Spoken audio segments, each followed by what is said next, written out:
he is in his doorway. Sporting a very handsome beard. Yeah. Hello, mate. Welcome, welcome. You OK? Not bad. Come on in, Thank Jeff. you, Rob. Thank you very much. So what have you got for us today, Rob? All sorts of interesting things. I like that. Campaign chest? Campaign chest, very nice. Most blokey antique bar, a cannon that you can buy. So much nice stuff here with you, Rob. Rob's a proper trader, proper dealer. He's in and out of houses all the time. There's stuff coming through. He will take small profits on things and spin them over. So I'm always going to call here. Come on through. This is nice. I really like the Charleston type painting. I love them, but I struggle with portraits. But if I had that in the shop... Really? Everybody wants a Welsh hat these days, and, well, we've got a bit of a thing with Welsh hats, me and you, Rob. We do. We trade They Welsh do hats. tend to come from your part of the world. And what's this one? Bond Street?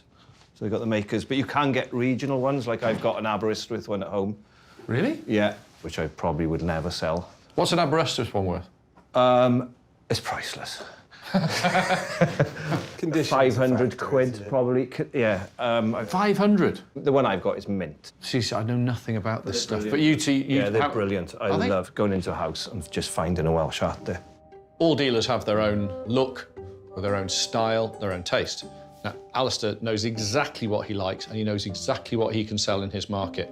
Rob is the same. He knows exactly what he likes, and I know what I like. And they're the same but different. So we all buy in between each other. I'm pretty sure I bought that off him. But I might buy it back off you. You've got to go out, get in the car, get in the van, and go and meet people and talk to them. You'll gain far more in buys and knowledge. You want to have a go? I don't like them. I think they're bloody awful, to be perfectly honest with you. They just remind me of those naff little postcards. You know, they're just not... It really does suit you, though. It really does. It's just awful. With its stiff, broad, flat brim and tall, flat top, what is now known as the traditional Welsh hat first became popular in the 1830s. Made from a rigid cotton fabric called buckram, the early hats were covered in beaver fur, with later ones covered in silk plush. As they were expensive, fragile and difficult to repair, many Welsh hats were well looked after and passed down from one generation to the next. This example is in excellent condition, and if sold in Alistair's shop, could be worth around £400.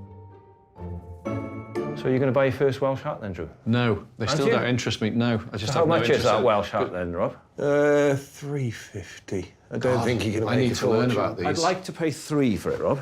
So you'll see a profit by moving that 2 hours down the road? Yeah, it won't be a massive profit, but it's just nice to own. Yeah, go on. I bought one the other Yeah, day. you but can have it for 3. Yeah, it's yours. God. All right, well, I'm better to take them a bit more seriously when I see them. I loved the hat, Drew hated the hat. Drew's got his own taste, I've got my taste. And that's what makes the trade interesting. You walk into a shop like Rob's, he's got something for Drew, he's got something for me. But people do go mad over Welsh hats, and they're becoming scarce now. So, warehouse. Let's go. I'll go first. As they're old friends, the next stop for the boys are Rob's storage barns, which are strictly off-limits to the public. Come on in. Well, there's that straight away. Where did you get that from? I actually bought that at the fair the other week. Very aesthetic-y, Japanese-y looking, isn't it? I don't even walk through the door. He opens the door and I'm like, that. There. Of course it's that. A basic gate. So this is a very common vernacular thing, but with a very cutting-edge type of style on there that sort of 1760s into the 1770s became very well known. In terrible nick. Doesn't matter. That is a moment in time. Made in England in around 1760, the interlocking diagonal lattice work on this garden gate is in the Chinese Chippendale style, which was hugely popular in the 18th century. Inspired by Chinese design, Thomas Chippendale incorporated elements of it into his own work, leading to this lattice design that remains iconic over 250 years later. What makes this gate such an incredibly rare find is that in the 18th century, Chinese Chippendale was a design motif reserved for fine furniture, as opposed to a garden gate.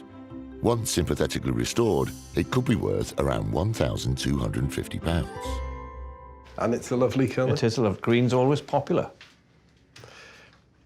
Reassuring bit of damage. Yeah, reassuringly honest.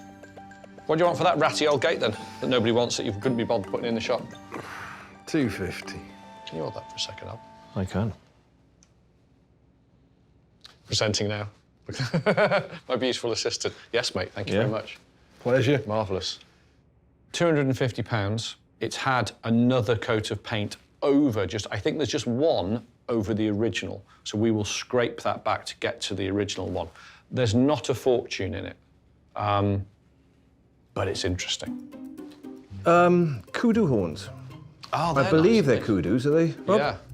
Yeah, I just like that. The mounts. This This is red lovely. velvet is Yeah. really nice, isn't it? Never seen that done before. No, I haven't. Nice. That's why I bought them.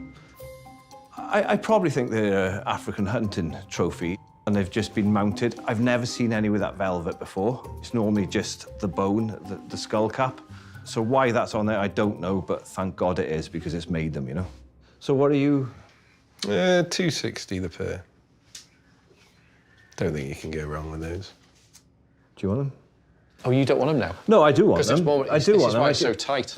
You'll never spend any money. I'll bid you $240, Rob. Oh man, just pay him. $240. It's $250, isn't it? Go on then. There you go, $250. They're great. I like them. I really I like think you're them. onto. They are winner chicken dinner. They are. They are really Yeah. really good. I think they'll definitely go to the decorative market rather than the hunting collector. People love red velvet, and to have a pair of horns like that with that look, brilliant. Do you like that? Doesn't really do it for me. I'm probably not so much selling the same or got the same things as Drew. He's very English country house. Where I come from, it's very vernacular, very simple furniture. Cricket tables, stick chairs, settles. But he's more into the grander stuff, which, where he lives, it's in abundance.